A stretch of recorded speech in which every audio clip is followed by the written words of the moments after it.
어서 오세요. 너무 반갑습니다.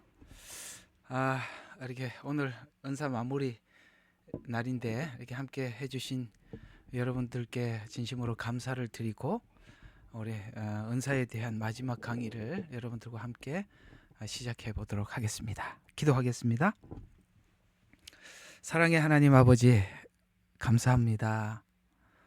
이렇게 은사에 대해서 많은 사람들이 신비롭게 생각하고 있습니다. 그렇습니다. 은사는 참 신비롭습니다.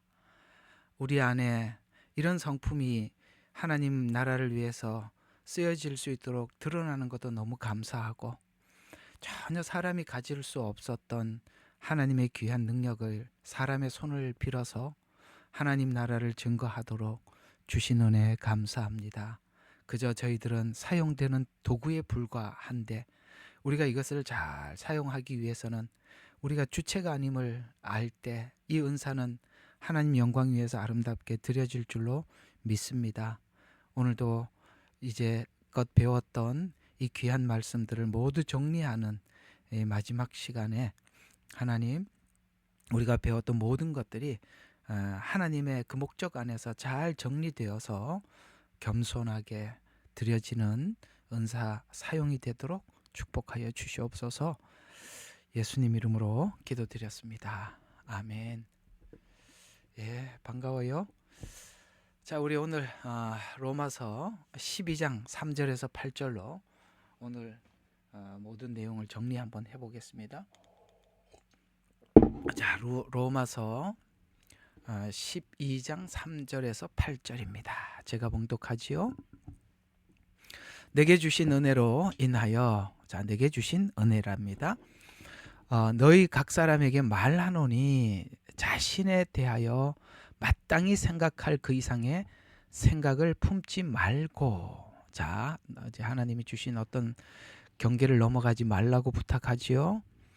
마땅히 생각할 그 이상의 생각을 품지 말고, 다만 하나님께서 각 사람에게 나누어 주신 믿음의 분량대로 건전하게 생각하라. 우리 믿음 이상으로 오용해서 쓰지 말라고 하십니다. 4절입니다. 우리가 한 몸에 많은 지체를 가졌으나 모든 지체들이 다 같은 기능은 가진 것이 아니니. 그래서 조금 어색할 수 있답니다. 같은 기능은 아니니까 나하고 같지는 않답니다. 이와 같이 우리 많은 사람이 그리스도 안에서 한 몸이 되어 각 사람이 서로 지체가 되었느니라. 다르지만 그게 잘 어울려서 몸을 만들어 간답니다.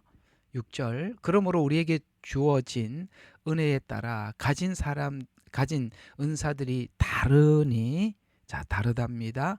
예언이면 그저 믿음의 분량대로만 예언하고, 섬기는 일이면 섬기는 일로, 또 가르치는 자는 가르치는 일로, 권면하는 자는 권면하는 일로, 구제하는 자는 성실함으로, 지도하는 자는 근면함으로, 그다음에 자비를 베푸는 자는 즐거움으로 할 것이니라.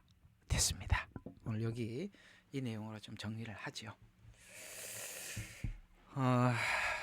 아마 여러분들 이 내용을 시작하면서 은사에 대해서 나름 우리가 가지고 있는 좀 어떤 개념들이 있었을 것입니다. 우리 한국은 좀 불교적 바탕 위에, 또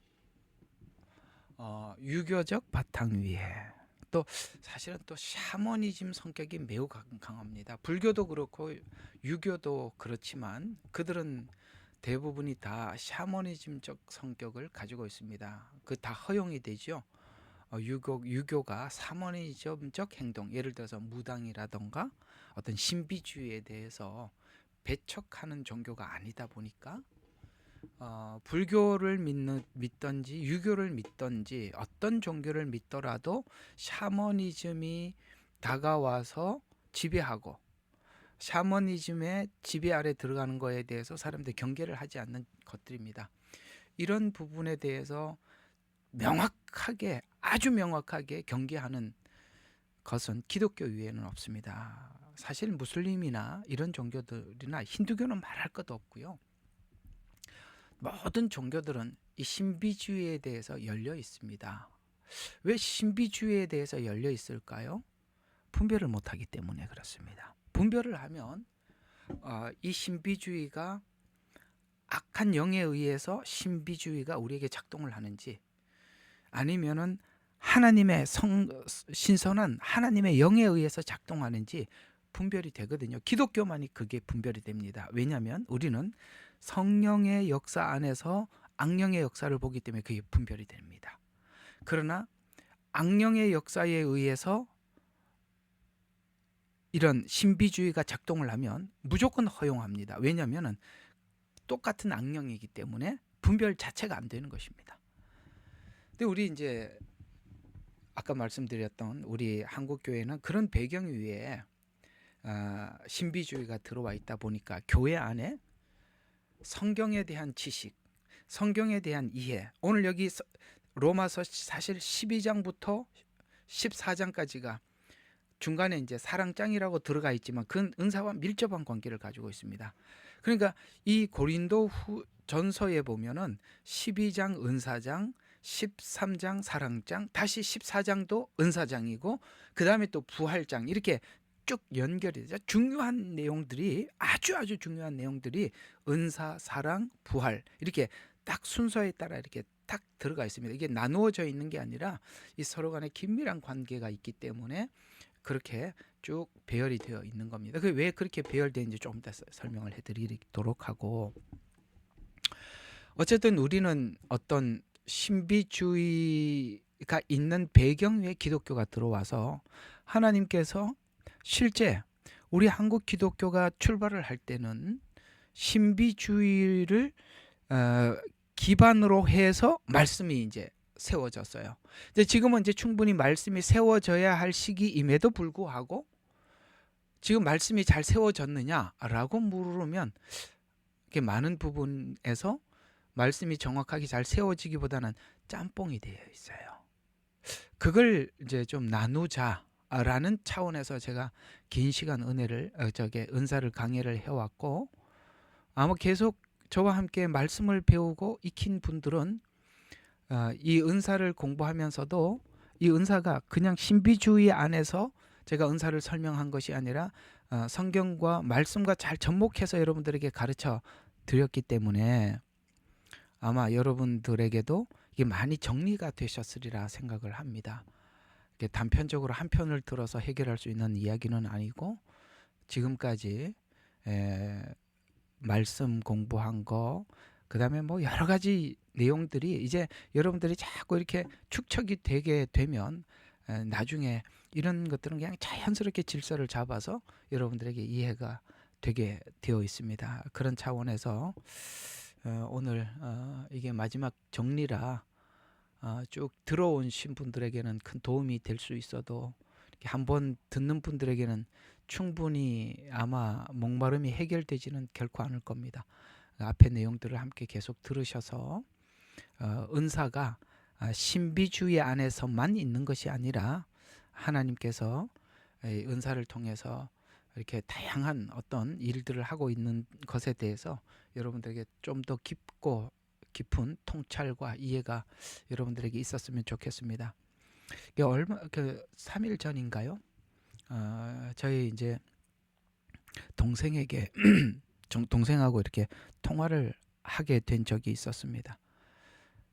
이게 동생이 이제 하는 일들이 이제 남들을 케어하고 상담도 해주고 그런 일들이다 보니까 이렇게 강의를 들을 기회가 많았대요. 자기도 강의를 들을 기회가 참 많아서 강의를 듣는 중에 들었던 어떤 강의의 한 부분을 저에게 이렇게 이야기를 하면서 저도 좀 그 강의에 대해서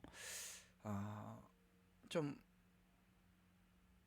공감도 많이 되더라고요. 그 부분이 모르겠습니다. 제가 이 이야기를 꺼내놓는 순간 여러분들이 얼마나 공감하실지는 모르겠습니다만 저도 많이 고민을 했던 부분이라서 그렇구나라는 게 이게 고개가 끄덕여지고 공감이 될 수밖에 없었던 한 내용이 있었어요. 그게 뭐냐면 자기는 이제 한동대 교수님들, 한동대 하면 여러분들이 이제 아시다시피 그래도 기독교 바탕 위에 세워진 대학이고, 거기 있는 교수님들은 그나마 그래도 다 크리스찬이고, 물론 뭐 이런저런 이야기, 다른 이야기를 하려고 하는 게 아니라 그래도 그 기독교 베이스 위에 세워진 대학이다 보니까 대학 교수님들이 좀 지성인들이고 이렇게 많이 자료를 찾고 그랬던 분들이라서 뜻밖의 우리 한국 기독교를 분석을 내놓은 거에 대해서 참 저도 좀 충격이기도 하고, 설마 그렇겠나 싶었는데 어떤 교수님이 이렇게 그 한국 기독교를 분석을 한 자료를 꺼내놓은 걸 보고 전 사실 공감도 되었지만 설마 했던 것이 다른 사람들도 이렇게 보고 있구나라는 게 하나가 이런 거예요. 왜 이렇게 뜸을 들이냐, 저도 참 충격이어서 그렇습니다. 우리 한국 기독교 성도들의 성향을 분석을 해보니까 100% 중에 이렇게 표현을 하더라고요. 87%는 명목상 교인이고, 참 놀랍죠. 87%가 명목상 교인이랍니다. 그냥 교인이에요. 뭐 몰라요. 그냥 뭐 하나님이 누군지, 내가 누군지, 복음이 뭔지 그 몰라요. 그냥 내가 교회만 이렇게 다니는 거예요. 그분들이 이게 대학 교수님들이, 지성인들이 이걸 퍼센트를 나누었다면 그분들이 그냥 아무 자료를 가지고 막 자기 감정대로 하는 건 아니거든요. 그래도 지성인들이니까 많이 연구를 하고 자료도 봤을 것 같아요. 87%라는데 저희한테는 굉장히 충격적이었습니다. 그럼 나머지 13%는 어떻게 되느냐?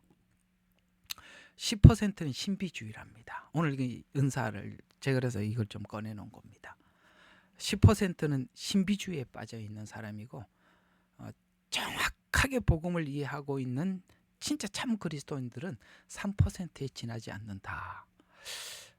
굉장히 충격적이었습니다. 충격적이면서도 사실 제 마음속에도 그럴 것 같다라는 생각을 하고 해왔기 때문에 이 교수님들이 풀어놓은 이 이야기를 에이 그럴 리가 하고 제가 거부할 수가 없었습니다. 왜냐하면 저도 이렇게 많은 부분에 그럴 것이다라고 생각을 많이 해왔거든요. 그런 의미에서 저도 많이 공감을 했습니다. 여러분 어떻게 생각하실지 모르겠습니다. 그러나 이 이야기는 그냥 에이 말도 안 돼 이런 이야기는 아닌 것 같아서 제가 오늘 꺼내놓은 겁니다. 10% 정도가 신비주의에 있답니다. 그 신비주의가 오늘 여기 은사를 잘못 이해하고 있는 거죠. 은사가 그저 하여튼 아시죠? 막 방언하고 예언하고 병 고치고 그다음에 뭐 귀신을 쫓아내고 막 이런, 하나님은 그저 그런 일을 하시는 분이다. 그래서 이제 이런 데 많이 동요되어 있는 사람들이 그렇게 많다라고 그렇게 이야기를 합디다. 어쨌든 뭐 좀 아픈 이야기고 공감 안 했으면 좋은 이야기지만 실제 우리가 주변을 돌아보면 그럴 수밖에 없고, 그래 그 말이 일리가 있을 수밖에 없다라는 참 애석한 이야기이기도 합니다. 자, 오늘 이런 관점에서 우리가 그 10%의 신비주의, 은사, 그것이 과연 하나님 안에서 어떤 것인가 정리를 한번 해보도록 하겠습니다. 자, 영적 은사의 본질. 자, 은사의 본질이 뭐냐? 영적 은사는 성령께서 믿는 자들에게 주시는 특별한 능력들입니다. 이게 특별하죠. 여러분, 우리가 귀신을 쫓아낸다, 안진뱅이가 일어난다, 이게 정말 이건 인간에게 없는 능력 아니겠습니까? 그러니까 하나님이 주시지 않으면 불가능한 거리죠. 예언을 한다, 우리가 방언을 한다, 이런 정말 신비로운 이런 것들이 우리 인간에게서 나올 수 있는 부분들은 아니지 않습니까?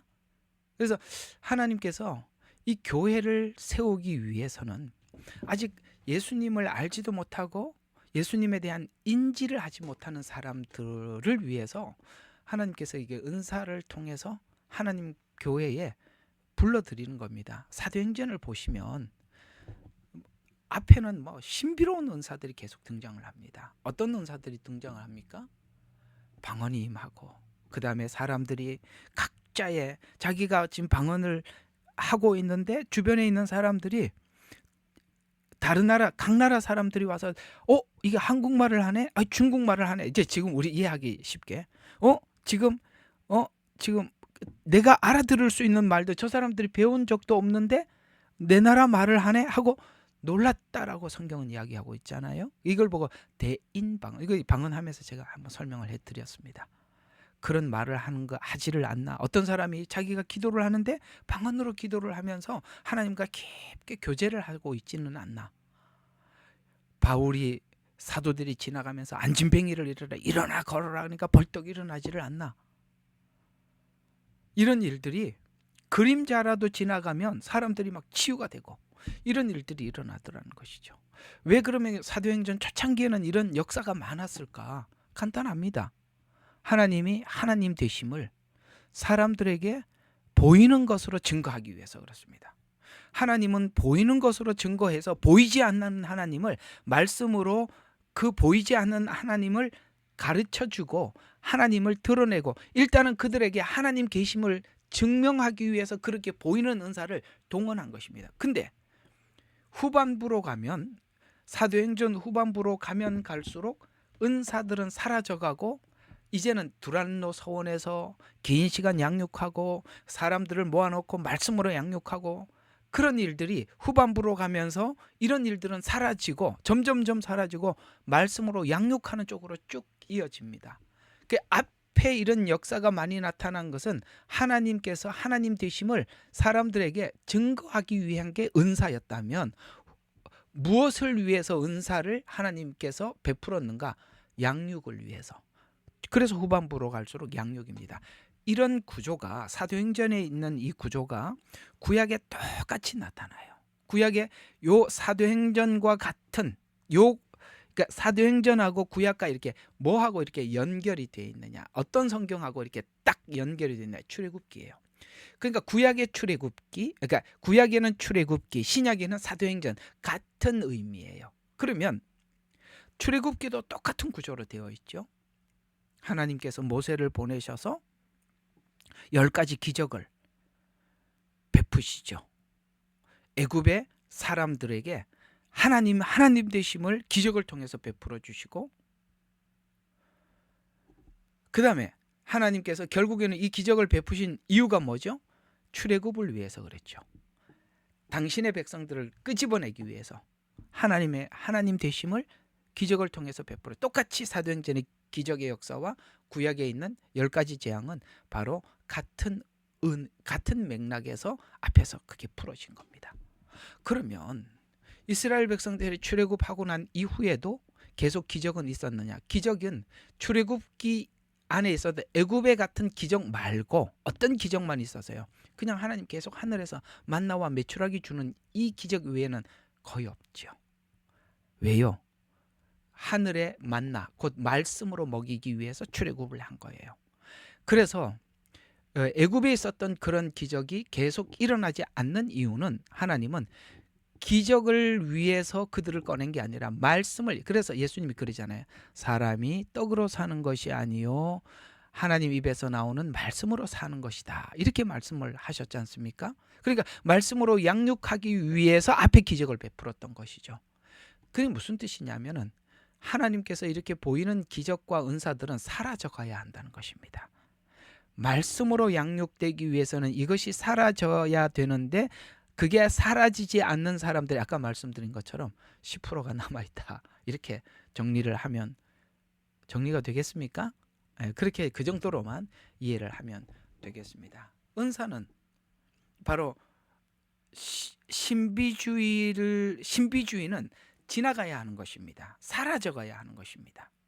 그 신비주의가 계속 남아있는 한 사람들은 하나님의 말씀에 귀를 기울이거나 따라가려고 하지 않게 될 것입니다. 그런 차원에서 우리가 이 신비주의는 경계를 해야 하는 것이고 또 경계를 해야 되는 부분이기도 하는 것이기 때문에 그렇습니다. 이게 좀 이상하네요. 이게 뭐 유튜브에 사람들이 한 30명 올라갔다가 쭉 떨어져 13명으로 떨어지고 이게 왜 그런지는 잘 모르겠네요. 자, 계속 한번 좀 보도록 하겠습니다. 자, 그래서 오늘은 이제 지금까지 우리가 쭉 은사에 대해서 여러분들과 함께 나누었던 이 은사가 은사의 가장 은사를 우리에게 주시는 분, 또 실제 오셔서 그렇게 사셨던 분, 그 예수님을 기준으로 이 은사에 대해서 한번 정리해 보도록 하겠습니다. 자, 일단은 우리 이제 왜 12장부터 15장은 은사, 사랑, 은사, 부활 이렇게 성경은 이렇게 배열을 해 두었나, 이걸 보면 이게 은사를 정리하는 데 큰 도움이 될 거예요. 자, 그러면 하나하나 보도록 하겠습니다. 그죠? 배열은 이런 이유에서 이렇게 배열이 된 거거든요. 은사는 섬김의 도구다. 섬겨, 사람들을 섬겨서 하나님 되심을 그렇게 보여주고 증거하기 위해서 섬기라고 준 것이다. 그러나 이 은사를 섬기는 정신은 사랑이다. 그래서 중간에 사랑장이 들어가 있는 겁니다. 자, 은사는 섬기기 위한 것이다. 그러나 그 은사는 사랑을 정신으로 섬겨야 한다. 목적이 뭐냐? 바로 예수님 다시 오시는 그 부활을 증거하기 위한 것이 목적이다. 여러분, 사도행전이 사도들이 은사를 동원하고 그 다음에 가르치고 이렇게 했던 목적이 뭡니까? 다 사도행전을 보면은 부활을 증거하려 함이니, 부활을 증거하니, 부활을 증거, 이렇게 계속 부활이 뒤에 나옵니다. 그러니까 결국은 부활이 뭡니까? 십자가의 죽으심은 나의 죄를 위한 것이고, 부활은 우리에게 영생을 주기 위한 것이지 않습니까? 그러니까 부활이라는 것은 예수님이 부활했습니다라는 이 예수님의 부활은 곧 우리의 부활이지 않습니까? 그러니까 이걸 목적으로 하는 것이. 그러니까 은사가 결국은 이 복음을 목적으로 하지 않으면 하나님께서 주신 그 목적에 따라 쓰지 않는다는 것이 되는 것이고, 또 이 고린도 교회에게 하나님이 많은 은사를 주었는데 이 오작동이 너무 많아요. 오작동이 많아요. 그래서 그걸 이제 정리하기 위해서 고린도 교회에 이 내용을 쓴 거지 않습니까? 그래서 우리 하나하나 보게 되면 은사는 12장에 있는 은사는 바로 이런 겁니다. 다양하다. 그러나 하나 되었다. 그러니까 다양과 하나 사이에서 은사끼리 싸우는 거예요. 이게 무슨 뜻이냐면 다양한데 하나로 일치를 못해요. 이게 다양함이 하나로 만들어져야, 그러니까 다양한 은사가 하나가 되기 위해서는 하나님의 사랑을 가지고 써야 하고, 목적은 부활, 복음을 위해서 써야 되는데 이게 안 되니까 다양한 걸 인정을 못하는 거예요. 왜 그러냐면 이 고린도 교회가 싸운 이유가, 서로 충돌한 이유가 뭐냐면 자기 은사가 최고라고 생각하고 있었기 때문에 계속 싸운 거거든요. 왜 자꾸 자기 은사가 최고라고 생각을 할까요? 자기 은사가 자기가 경험한 거, 자기 은사만 최고라고 생각을 하기 때문에 늘 충돌이 있는 것입니다. 최고가 아니라 내가 가지고 있는 은사가 교회의 몸을 세우는 속으로 들어가서 자기가 자기 기능만 하고, 또 다른 사람이 기능을 할 때, 은사의 기능을 할 때 그걸 서로 맞춰줘야 되는데 그걸 못하는 거예요. 이거 이해하세요?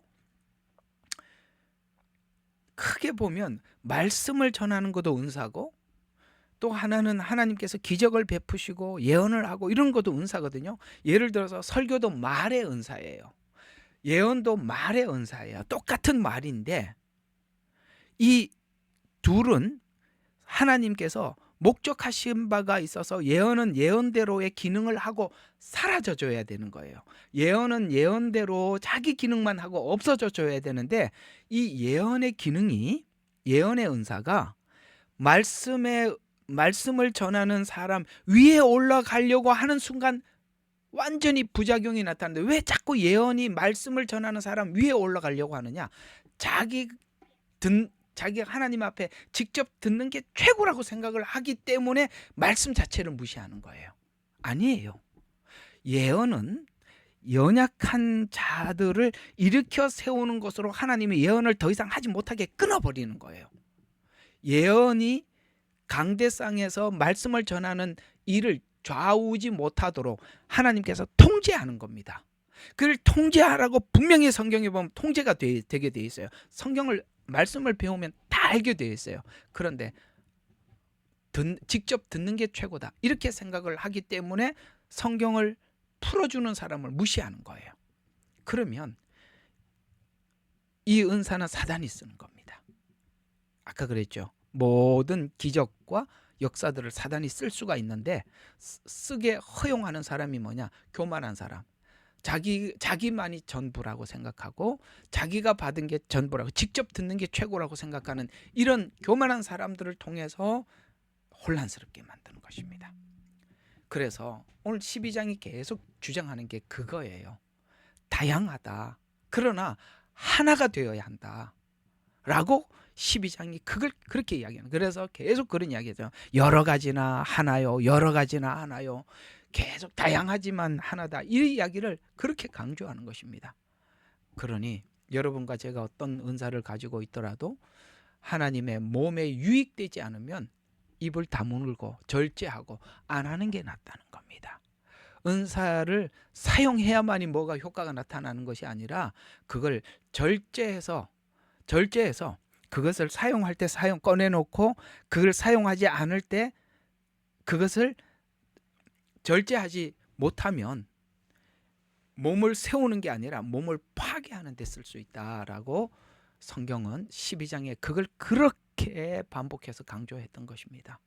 고린도 교회는 아직 성숙하지 못한 미성숙한 사람들이 은사를 받다 보니까 여러분 우리 고린도 교회 바울이 계속 한 게 뭡니까? 너희들은 왜 이렇게 경쟁하냐? 너희들은 왜 너 스스로 너만 잘났다고 하냐? 너의 그 우월감. 그래서 이 경쟁과 우월이 뭘 만들어내더라? 연합을 만들어내니까 하나됨을 만들지 못하고 분열을 일으키더라. 그러면 분열을 일으킬 것 같으면 안 쓰는 게 낫다는 거예요. 여러분 아시겠죠? 은사를 쓰는 게 중요한 게 아니에요. 이것이 분열이라는 열매를 맺으면 그냥 안 하는 게 낫습니다. 사라지는 게 낫다는 겁니다. 그러나 사람들은 그런 은사를 받을 때 했던 체험 이런 것만 자꾸 내세죠. 하나님께서 나에게 은사를 주셨을 때 이렇게 주셨고 그 은사를 나에게 이렇게 쓰라고 했기 때문에 나는 써야 된다고. 제일 무서운 사람들입니다. 제발 그러시면 안 되는 거예요. 그래서 13장은 이것을 사용하기 위해서는 내 안에 사랑을 간직해야 한다라고, 그래서 사랑장이 중간에 딱 끼어 드는 겁니다. 그래서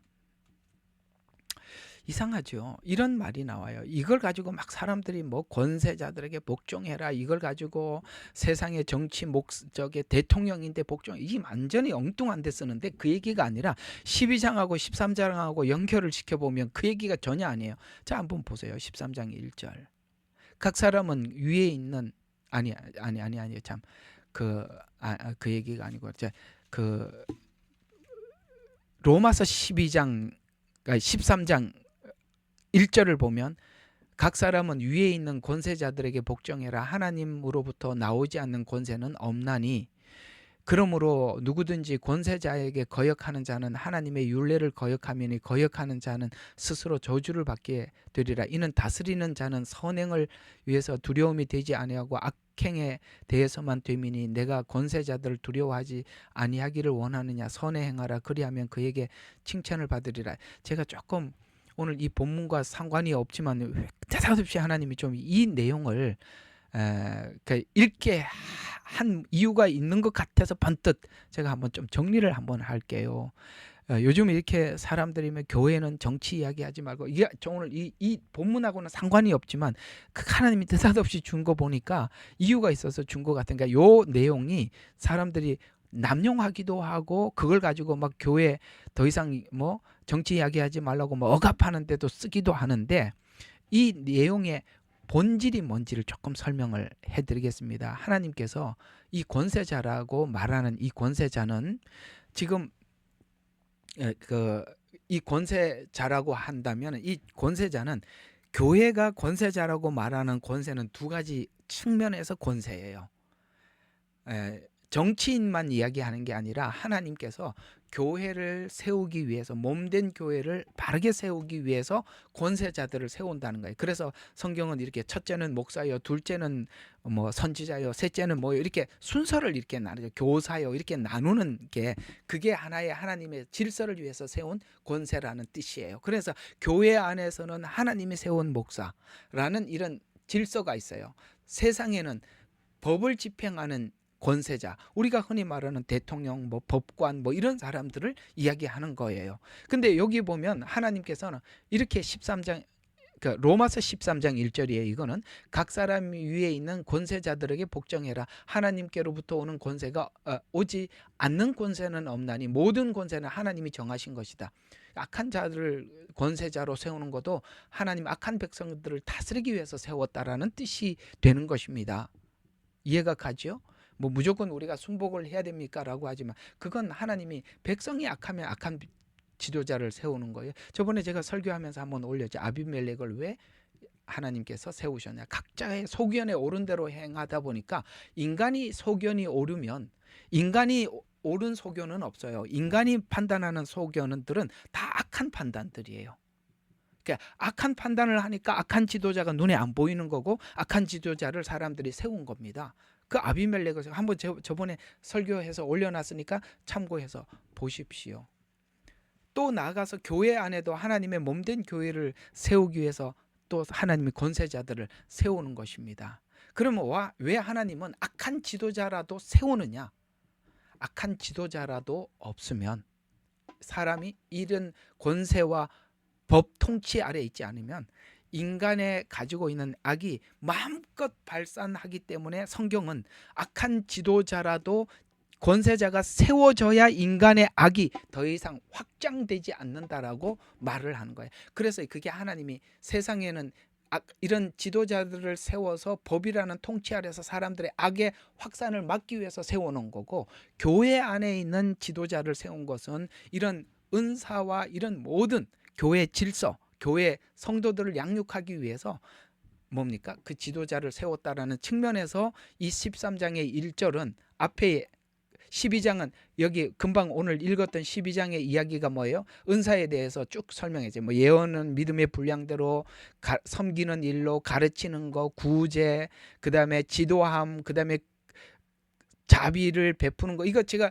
지금까지 쭉 설명했던 은사의 목록들에 있는 거잖아요. 근데 이 12장에 있는 은사의 목록이 쭉 나왔다가 13장에 이 권세자라고 이야기하는 것은 하나님이 세운 치리자들을 두고 하는 이야기예요.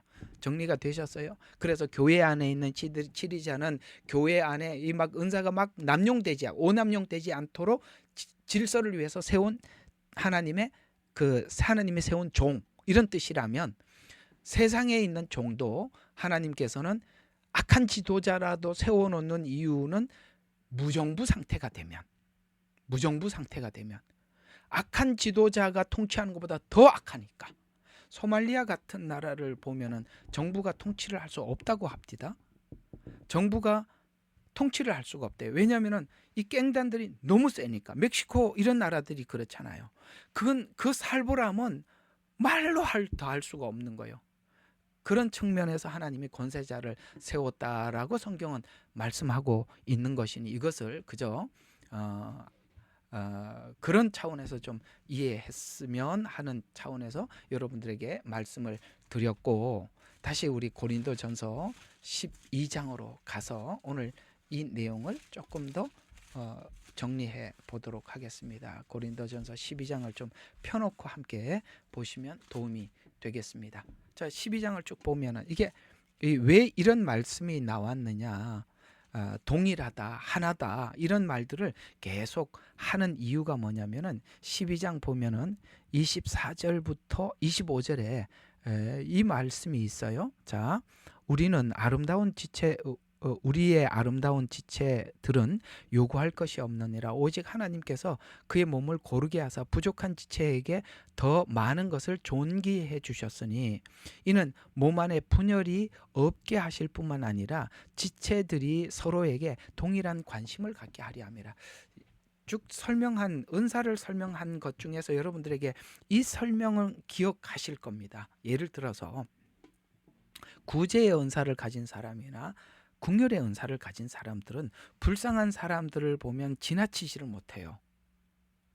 도와줘야 돼요. 그걸 지나칠 수 없어요. 그 본성이, 그러니까 하나님 주신 은사가 그렇고 본성이 그렇기 때문에 그 불쌍한 사람들은 무조건 도와줘야 돼요. 근데 가르치는 은사를 가진 사람이나 다스리는 은사를 가진 사람들은, 교회 이제 아까 권위자라 그랬죠. 하나님께서 전체를 다스리기 위해서 하나님이 세우신 그런 사람들은 불쌍한 사람들이라고 해서 무조건 다 도와주지 말라고 해요. 그러면 긍휼의 은사를 가진 사람들과 충돌이 일어나죠. 왜? 이렇게 사랑이 없냐? 왜 이렇게 불쌍한 사람들을 돕지 않냐? 이렇게 말을 하겠죠.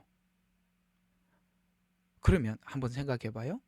긍휼과 구제의 은사를 가진 사람들이 그때 도와야 되겠어요? 아니면 다스리는 은사를 가진 사람들의 말을 들어야 되겠어요? 성경이 그래서 권위자를 세워놨다는 거예요.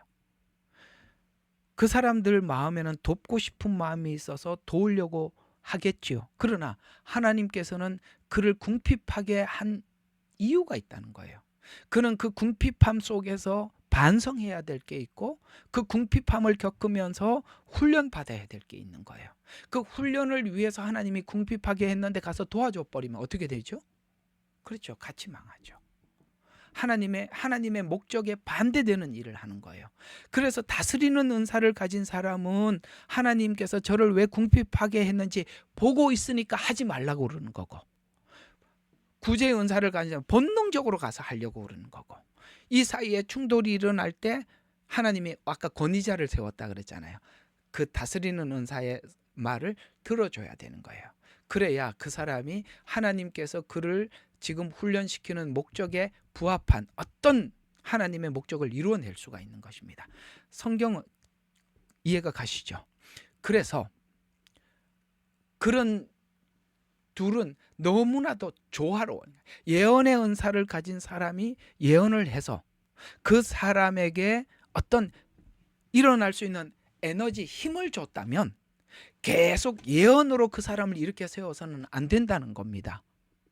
예언으로 그 사람을 계속 일으켜 세우게 될 때 하나님의 말씀에 귀를 기울이질 않아요. 본질적으로는 하나님은 하나님의 말씀을 듣게 하기 위해서 그를 잠시 용기를 주기 위해서 예언을 했는데, 예언으로 계속 그 사람에게 양육을 하기 시작하면 성경은 어디 가고 없지 않습니까? 하나의 신비주의의 이상한 성도를 만들어내는 거예요. 그래서 하나님께서 절제하라는 거예요. 예언은 그래서 더 이상 안 주는 거예요. 거기까지만 하고 하나님은 더 이상 안 주고 계속 말씀으로 양육하려고 하는 것입니다.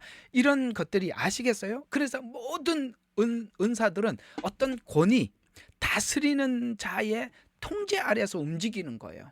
무조건 내가 마음이 간다고 해서 하는 게 아니라 그 교회가 덕이 되느냐, 그 사람의 영혼에 도움이 되느냐, 그 복음에 플러스가 되느냐, 여기에 따라서 하나님께서 때로는 안 해야 되기도 하고 어느 때는 하라고 하시는 거예요.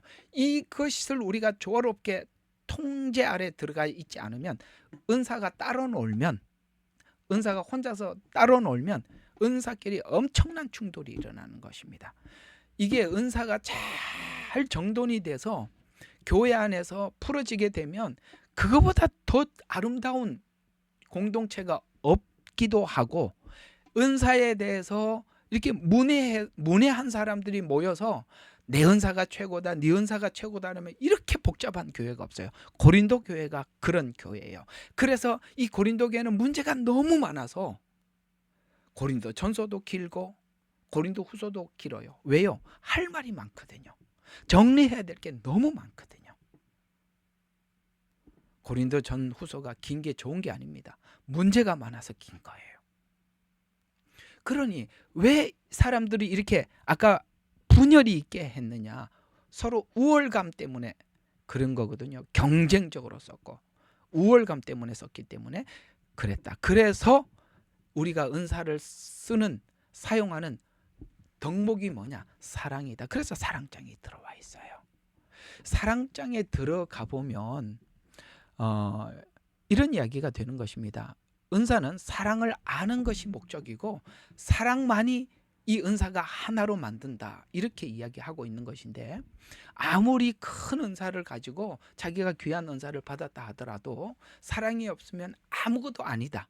그래서 성경을 보니까 아무것도 아니라고 계속 이야기하는 거예요. 예를 들어서 여기 1절부터 3절이 그거예요. 자, 한번 1절과 3절이 그 앞에 뒤에 있는 이야기들은 게 쭉쭉 이제 실제 설명이고, 이게 1절과 3절이 참 중요해요. 우리 4절부터 중요해 보이지만 1절과 3절이 은사와 연결을 시켰을 때 너무 중요한 이야기를 여기 꺼내고 있는데, 내가 사람들과 천사의 방언을 할지라도, 이게 말의 은사거든요. 방언, 예언 이런 것들이 다 말의 은사예요. 그래서 천사의 방언을 말한다 해도 사랑이 없으면 그건 아무 의미가 없다. 노시나 시끄러운 꽹가리가 되고, 말이 너무나도 아름다운데 그게 여러분 꽹가리나 시끄러운 꽹가리들은 의미가 없어요. 그냥 시끄러울 뿐이에요. 아무리 좋은 말이라도 시끄러울 뿐이다. 아무것도 아니다. 여러분, 내가 방언을 한다고 해도 하나님을 향한 사랑을 위해 사랑을 발견하고 사랑을 추구하고 그 사랑을 내게 마음에 담기 위해서 하지 않는 방언, 예언 다 nothing이라는 거예요. 해나만에 내 방언으로 1년 내내 기도했다. 아무 소용이 없다. 이렇게 분명히 아무것도 아니라고 성경은 이야기를 하고 있다는 것을 잘 기억해 주시면, 사랑이 없으면 소리나는 노시나 시끄러운 꽹가리가 되고, 또 그 다음에 또 뭐가 있죠? 예언하는 은사가 있어서 신비와 모든 지식을 알고, 그래서 하나님께서 예언을 주셔서 하나님께서 참 우리가 알지 못하는 것들을 하나님이 다 많이 가르쳐 줬다고 하더라도 또 하나, 모든 지식을 알고라고 이야기하고 있습니다. 지식을 안다는 것은 성경을 기가 막히게 잘 푸는 거예요. 성경을 기가 막히게 해석을 하고 이런 거예요. 그래서 자, 지식을 알고, 그 다음에 또 이거 뭡니까? 산을 옮길 만한 믿음이 있어요. 어떤 사람은 정말 믿음의 은사가 있어요. 내가 믿음의 은사는 다루지는 않았었어요. 그러나 이런 믿음의 은사가 있어서 그는 참 믿음이 있어요. 하나님께서 뭐 없는 것을 있게 해서 뭐 교회도 하나님께서 세우게 하고 막 좀 믿음이 있어서 막 해요. 그렇게 있다 하더라도 그것이 사랑과 아울러지지 않으면 nothing이라는 거야. 예언을 하는 사람이 하나님의 사랑도 모르고 하나님이 그를 어떻게 사랑해서 어떻게 하려고 하는지도 모르게 사랑이 없으면 분별이 없어지는 거거든요. 그러니까 해봤자 의미가 없다. 지식 머리 기가 막히게 성경을 풀고, 뭐 우리가 흔히 그런 말이에요. 이 말은 여러분 쓰지 마세요. 성경을 잘 쪼개기는 뭘 쪼갭니까? 성경을 왜 쪼개요?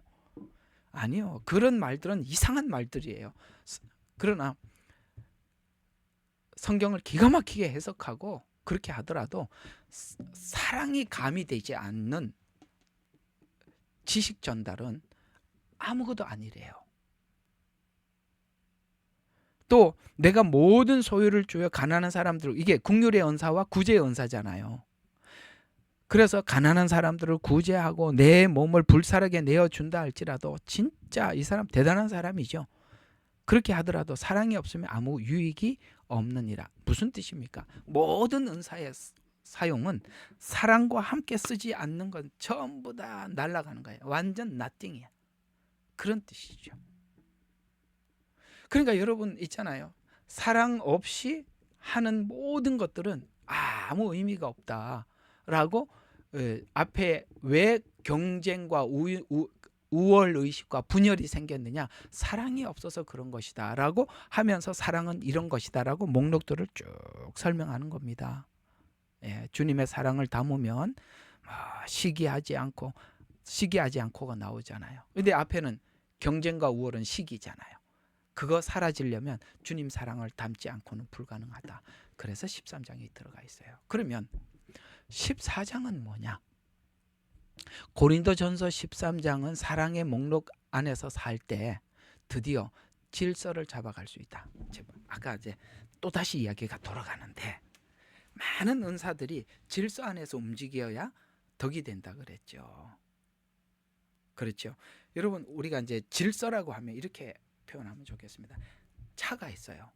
차에는 여러 가지 기능이 있어요. 크게 두 가지 기능이 있죠. 엔진은 가게 만들고 브레이크는 서게 해요. 그런데 브레이크는 계속 서고 싶어. 자기 기능을 막 꺼내놓고 싶어. 그래 막 브레이크 계속 밟고, 엔진은 가자고 그래. 그러면 여러분, 그 차가 뭐가 되겠어요? 엔진은 가자 그러고 브레이크는 서자 그러고. 근데 차가 엔진 기능과 브레이크 기능을 잘 적절하게 쓸 수 있는 거는 운전자의 뭐죠? 그 지배 아래에 있기 때문에, 통제 아래에 있기 때문에 브레이크는 브레이크로서 적절할 때 쓰게 되고, 엔진은 엔진으로서 적절하게 쓰잖아요. 똑같은 거예요. 여러 가지 은사들이 통제 아래 쓸 때 온전하게 쓰여진 거. 그 통제하는 사람도 하나님의 뜻을 알고 통제를 할 때 그야말로 금상첨화, 하나님의 영광과 성도들의 유익을 위해서 정말 적당하게 필요에 따라서 쓰여지게 된다는 것이죠. 그게 14장 이야기예요. 그래서 사랑은 언제나 오래 참고 친절하게, 그러니까 은사를 쓸 때 내가 꺼내놓아야 될 때 꺼내놓고, 꺼내놓지 말아야 될 때 꺼내놓지 않는, 그걸 조절을 할 수 있으니까 오래 참고, 그 다음에 친절하게 사용할 수 있고, 시기가 사라지게 되고, 자랑이 사라지게 되고, 교만이 없어지게 되고, 상대방에게 무례하게 은사를 사용하지 않고. 이제 아시겠어요? 이게 떨어진 이야기가 아니라 은사를 사용할 때 13장이 이게 이렇게 믹싱이 돼서 섞여서 나가게 된다. 그때 드디어 통제를 받게 되고 절제할 수 있다. 그게 14장 이야기예요. 연결이 되셨죠? 그래서 방언이나 예언이 더 유익. 그래서 이게 이제 14장에 보면, 또 14장은 또 우리가 자꾸 이게 성경을 오해하는 게 뭐냐면, 14장에 가보면 은사를 예를 들 때 이렇게 이야기해요. 한번 봐서요. 14장. 이게 뭐 뒤에 좀 많이 준비해놨는데 오늘 이거밖에 못할 것 같아. 참, 이게 우리 다 마무리하려고 그랬는데 이게 진도가 안 나가네요. 14장 보세요. 이렇게 이야기해. 사랑을 추구하라. 그러니까 13장에 사랑을 쭉 적어놓고, 야, 은사를 추구하지 말고 사랑을 추구해라. 아시겠어요? 은사가 중요한 게 아니에요. 사랑이 더 중요해. 그래서 사랑을 추구해라. 영적인 은사를 열망하되, 영적인 은사 아까 말했죠. 막 하나님 주신 뭐 기적이니 뭐 이렇게 수많은 은사들, 가르치는 은사, 이 다 영적인 은사들이에요. 그래서 영적인 은사를 열망하되, 특별히 이상하게 요걸 가지고 사람들이 이게 왜 예언할 수 있도록 하라라는 말이 여기 왜 들어왔는지, 이거 그러니까 은사 이야기하면 예언만 이야기하는 거야. 이 답답한 사람들 참 답답해요. 성경을 볼 줄 몰라서 그러는 거예요. 이게 무슨 말이냐면, 은사들 많은 것 중에서 우리가 가장 관심 있는 게 예언이기 때문에 예언을 끄집어낸 게 아니라, 예언의 은사는 말의 은사기 때문에 예언을 예를 든 거예요. 오케이?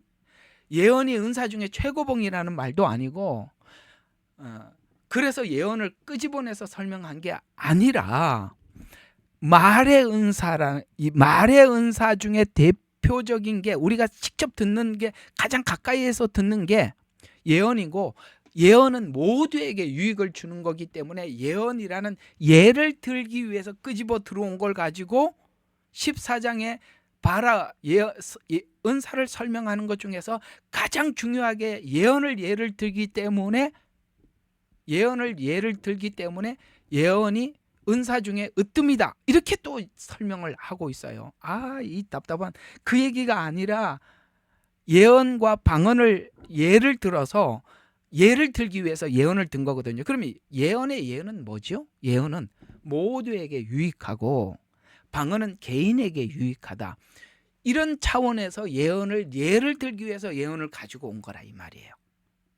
예언이 으뜸되는 은사라서 끄집어낸 게 아니라. 무슨 뜻이냐? 자, 그러면 오늘 이 방언과 예언을 가지고 14장에서 설명을 하고 있는데, 자, 방언은 개인에게 유익해요. 예언은 모두에게 유익해요. 그래서 이 초대 교회는, 지금 교회는 그렇지 않아요. 제가 초대 교회를 설명하는 이유는 잘 들어봐요. 초대 교회로 돌아가자. 그래서 어떤 교회는 초대 교회처럼 하나님께 설교자가 없어. 그런 교단이 있어요. 여기 호주에도 있더라고요. 어떻게 하느냐면 설교자가 없어. 다들 예배 와서 기도해. 기도하면 하나님께서 주시는 감동에 따라서 누가 벌떡 일어나서 하나님이 이런 마음을 주십디다 하고 예언식으로 공포를 해. 그럼 또 옆에 있는 사람이 샬레샬레 방언을 기도하다가 하나님은 그 다음에 제게 이렇게 마음을 주셨습니다 하고 또 일어서서 말을 해. 그럼 또 샬레샬레 기도하다가 또 제게 이렇게 하는. 그게 무슨 뜻이냐? 초대교회는 많이들 그렇게 해왔어요. 없던 거는 아니에요. 왜냐하면 그 당시에는 우리처럼 이렇게 66권이라는 성경이 없었어요. 두루마리 성경 중에, 여러분 두루마리 성경 한 권만 가지고 있어도 엄청난 거예요. 그 당시에 지금 인쇄술이 없으니까 두루마리 성경 한 권 값이요 엄청나게 비쌌습니다. 왜? 다 손으로 적어야만 했고, 손으로 한 권을 적더라도 우리는 이렇게 예배 소서 빌립보서 짧지요. 그거 두루마리로 하면요 엄청 분량이 많아요. 그래서 그 당시에는 이 모든 성경이 없었기 때문에 예배 시간에 성경을 그냥 읽어요. 에스라에 나오죠. 느헤미야 때 백성들을 모아놓고 율법을 낭독했어요. 지금처럼 설명을 안 한다 이 말이에요. 설명을 안 하고 그냥 낭독을 했단 말이에요. 그 낭독을 하는데 더 이상 이게 낭독만 하니까 각자가 하나님 주신 마음에 따라서 그냥 공예배 때 얘기를 하는 거예요. 그럼 또 다른 사람이 받아갖고 또 얘기를 하고 그렇게 하나님 그 직접 주시는 메시지를 그냥 나누었어요. 그러나 잘 들어요. 지금은 그렇게 하지 않는 것이 사도들, 그러니까 지금은 그렇게 하지 않는 것이 오늘 우리가 성경을 가지고 있지 않습니까? 성경을 가지고 있기 때문에 성경을 풀어주죠. 초대교회 사도들이 구약을 알고 있었어요. 구약에 있는 말씀들을 가지고 공예배 많은 사람들 대중 앞에 서서 요엘서 말씀이 이러하더라, 이사야가 이렇게 말씀하셨더라라고 성경을 풀어주잖아요. 지금 예배는 그런 형태로 되어 있단 말이에요. 하나님께서 마치 사도들에게 성경을 열어서 사람들에게 성경을 설명한 것처럼 지금은 예배를 하나님께서 하나님 종을 세워서 하나님의 종을 통해서 성경을 풀어주고 있어요. 근데 성경이 있는데 왜 하나님이 주시는 예언을 따라서 예배를 드리느냐는 이거예요. 제 말은. 그럴 필요가 없는데 왜냐하면 예언은 결국 말씀을 위해서 예언을 사람들에게 잠시 그들에게 용기를 주고 세워주기 위해서 예언이 사용된 것에 불과한 것인데, 목적지는 말씀을 들으라고 예언을 준 것인데 예언이 주체가 돼버리면 말씀은 뭡니까? 그래서 어떤 사람들이 이상하게도 예언 쪽으로 가면 예언이 말씀을 푸는 거는 아니거든요. 예언 쪽으로 가면 어느 쪽으로 신비주의 쪽으로 빠지게 되는데 예언이 계속 성경을 열어주는 게 아니에요. 예언은 성경을 계속 열어주는 게 아니라 예언은 말씀으로 안내하기 위해서 일부 사용된 것에 불과한 건데, 아까 말씀드린 예언은 넘어진 자를 일으켜 세워서 하나님 앞에 세우기 위해서 잠시 사용한 거잖아요. 그래서 이제 저는 이렇게 우리 저기 사모님이 항상 그 얘기를 쓴 이야기지만 저도 이게 사모님이 쓰는 이 말이 굉장히 일리가 있다는 것이 뭐냐면 예언은 닌겔을 맞는 거예요. 닌겔. 영양 주사를 맞는 거란 말이에요. 여러분 영양 주사 맞고 살아요? 밥 먹고 살아요? 밥 먹고 살죠. 영양 주사를 계속 맞으면 우리가 이런 건강한 근육, 체질을 유지할 수가 없어요. 잠시 내가 이게 다운된 사람이 일어날 수는 있어요. 그러나 우리 인간은 밥을 먹고 사는 거죠. 밥을 먹는다는 것은 성경이에요. 그래서 성경을 양식이라고 하는 거예요. 예언은 일시적인 거예요. 이해가 가죠? 그런 영양제로 우리가 사는 것은 아닙니다. 정리가 되셨죠? 그래서 예언이라는 예와 방언이라는 예를 가지고 14장에 설명을 하는 거예요. 방언이 어떤 은사보다 탁월해서 이 예를 든 게 아니라는 뜻이에요. 근데 우리는 자꾸 여기 14장에 예언이 많이 나와 있으니까 은사의 가장 중요한 핵심은 예언이다라고 생각을 하고 자꾸 그런 이야기를 하는데 그렇게 하지 말라는 것입니다. 그래서 오늘 14장에서 하는 이야기가 질서를 따라서 예언을 사용해라. 그 질서가 13장에 고린도전서 13장에 내 안에 내면의 질서, 내면의 질서 13장 다 보세요. 다 내면의 질서들이잖아요. 오래 참음. 어디 좀 있냐면은 보세요. 4절부터 한번 보시면 오래 참음, 친절함, 시기하지 않는 거, 자랑하지 않는 거, 교만하지 않는 거, 무례하지 않는다. 예절을 지킨다는 뜻이에요. 무례하지 않는 것이라는 말은 예절을 지키는 이런 뜻입니다. 그 다음에 급히 성내지 않는 거, 악한 생각을 하지 않는 거. 이거 상대방이 알아차리는 거예요? 못 알아차리는 거예요. 내 안에 속에 있는 것들이에요. 내 안에 이렇게 내면의 질서를 가지고 은사를 써라. 화내지 마라. 친절해라. 교만하지 말아라. 교만하면 네 자신을 빨리 조절을 해라. 이런 이야기. 이 내면의 질서들이에요. 그 다음에 이 내면의 질서가 세워진 자가 뭘 한다고요? 밖에 세우신 권위의 질서를 따라갈 수 있다는 거예요. 이해가 가죠? 이 마음의 내면의 질서가 안 돼 있는 사람은 무슨 말을 해도 반항만 하지 따라오지를 않아요. 그러니까 내면의 질서가 밖의 질서를 따를 수 있다. 또 뿐만 아니라 그렇게 할 때 타인을 배려하는 질서를 내가 가지게 된다. 무례하지 않는다. 예의를 지킨다. 친절해진다. 여러분 이런 것들이 그냥 나오는 게 아니라는 거예요. 이런 것들이 그냥 나오는 게 진짜 하나님 교회를 사랑하고 영혼을 진정으로 사랑하는 마음 속에서 내면의 질서가 세워지게 되고 바깥에 그 권위에 순종하게 되고. 왜? 유익을 위해서.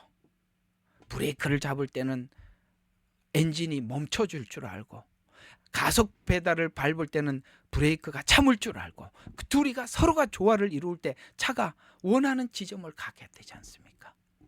바로 이런 거예요. 왜 우리가 이렇게 해야 되느냐? 왜 이렇게 해야 되느냐? 15장 때문에 그랬죠. 15장이 무슨 장이죠? 부활장입니다. 여러분 사도들이 전한 복음이 뭐예요? 부활의 복음 아니겠어요? 우리가 이 복음을 전하기 위해서 이 모든 것이 우리 안에 갖춰져야 되는 거예요. 진짜 결국은 이렇게 되는 겁니다. 누가 진짜 이 은사를 은사답게 쓰느냐? 복음을 사랑하는 사람, 하나님의 복음을 정말 귀하게 여기는 사람들이 이런 걸 만들어 가더라. 그러면 막 사용하는 사람은 뭐냐? 복음을 정말 함부로 여기는 사람이, 복음을 귀하게 여기지 않기 때문에, 예수님을 소중히 여기지 않기 때문에, 자기를 소중히 여기기 때문에 그렇게 악하게 쓰는 것 아니냐라는 이야기가 되는 겁니다. 오늘은 이 강의를 너무 열을 내서 했더니 오늘 여기까지만 좀 해야 되겠습니다. 배가 너무 고프네요. 느닷없죠? 재미있죠? 복음을 사랑하는 사람 맞습니다. 자, 오늘은 좀 여기까지 하고, 이거 사실 이 예수님의 예를 오늘 좀 많이 들으려고 그랬었는데, 그냥 이걸 못하고 지나가니까 좀 아쉬워요. 들어가려고 하니 또 분량은 길고, 또 좀 안 하려고 하니 좀 아쉽고, 다음 시간에 한 번만 더 합시다. 이게 이제 끝나면 여러분들의 질문을 가지고 여러분들과 함께 나누려고 하거든요. 이게 질문 한 가지가 들어온 게 있어서 이거 끝나면 이제 그 다음 주에 하도록 하겠습니다만, 여러분들 좀 질문을 많이 주셔야 제가 소스를 준비하고, 질문이 없으면 쉴 수도 있습니다. 토요일 날. 그러니 여러분들이 질문을 많이 준비하십시오. 질문이 있다는 것은 관심이 많다는 것이니까 관심을 가지고 질문을 해주시면 좋겠습니다.